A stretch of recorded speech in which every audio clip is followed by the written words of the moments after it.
you got other questions? Tapping and stuff? Yeah. I noticed you were doing harmonics, picking harmonics as one again. How do you do that? Yeah, great segue. I was just about to move into harmonics. Unless anyone has any more questions about tapping and stuff.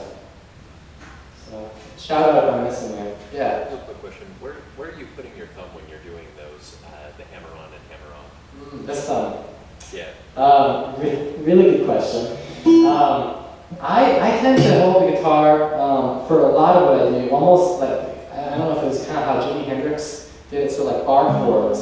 Instead of doing this, he always kind of did it over the top like this with the song. I use my thumb for a lot of stuff. And so when I'm doing this kind of stuff,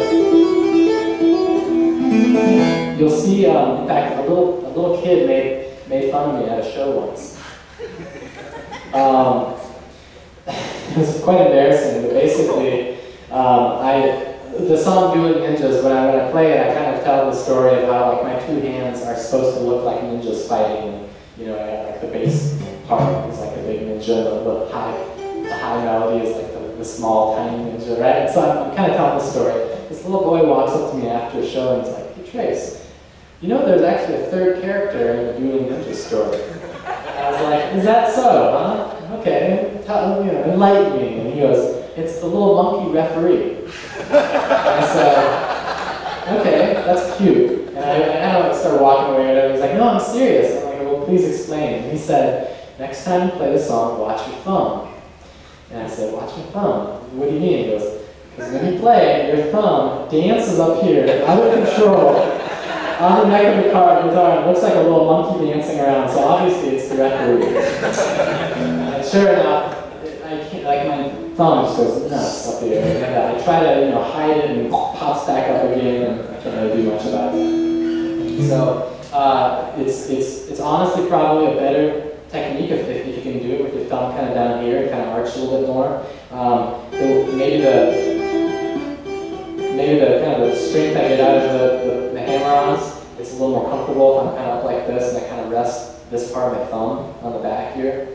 So I don't know. That's probably debatable, but I sometimes wonder, should I be doing it more like this? I don't know. But again, I kind of, as Ed was saying, there's not really a complete right or wrong in how you're doing this. I never had lessons or anything. I kind of didn't know any better when I started playing.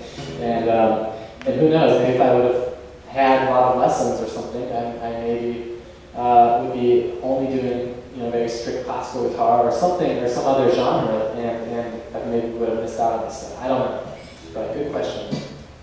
So let me talk about harmonics. As many of you know, or some of you probably know, a harmonic is basically, in physics language, you have sound waves running through guitar strings, and those sound waves are kind of going crazy. And from what I've kind of understood, sometimes those sound waves come together at certain points, little nodes, and those nodes, if you lightly touch the string, you get the harmonic. So on the 12th fret, which is exactly halfway between the nut and the saddle, you get the best, kind of most clear harmonic. If you cut that distance in half, which ends up being the 5th fret, you get an octave above that. And then if you cut that distance exactly in half, it ends up being what I call 2.3 fret. And there's actually ones right there. Kind of like that. And then there's a bunch of ones in between. The 7th fret is a good one. And so if you kind of run through all of them, kind of go like this.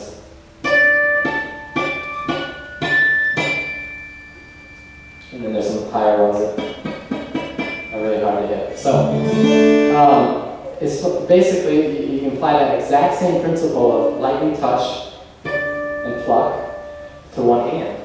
And again, it's allowing yourself to be doing different things at the same time. So what I do a couple different ways. I usually take my index finger and I very lightly touch the string, and I take my thumbnail, which is acrylic, it's not real, and I pluck it like that. Okay, so.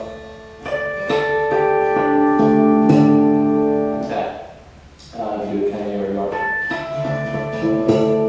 And you can do the same thing some people do with their index finger and their pinky, so it goes like this.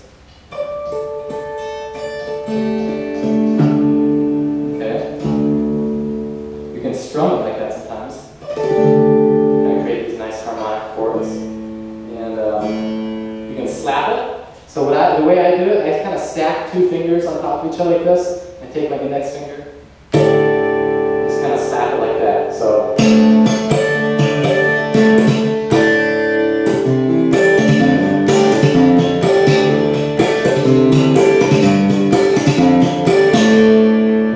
That's really fun. I like it because then it combines the percussive and the harmonics together.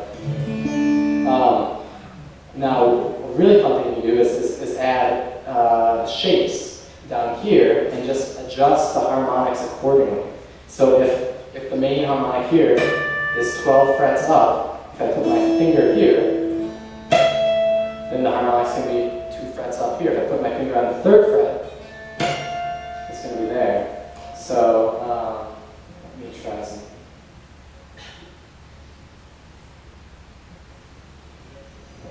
4th fret on a song called Liturgy. It goes like this. It's been a while. I'm going to try that.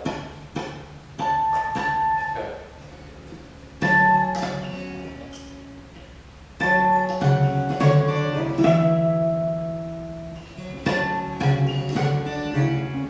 One more time.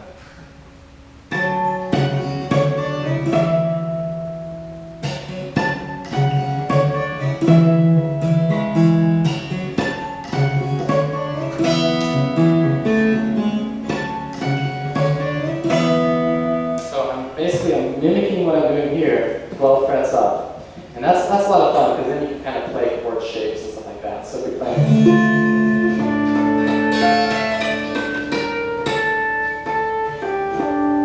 kind of play with shapes and stuff, so... Does that make sense, sort of? Kind of just, wherever you play here, you shift up the harmonics. I recommend trying out the one-handed harmonics thing, though. Again, just lightly touching with your index finger, plucking with your thumb. It's a lot of fun. You can work them in different places. So, any questions about that? Harmonics.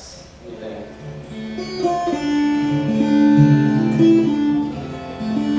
Can I talk about capos a little bit? Capos.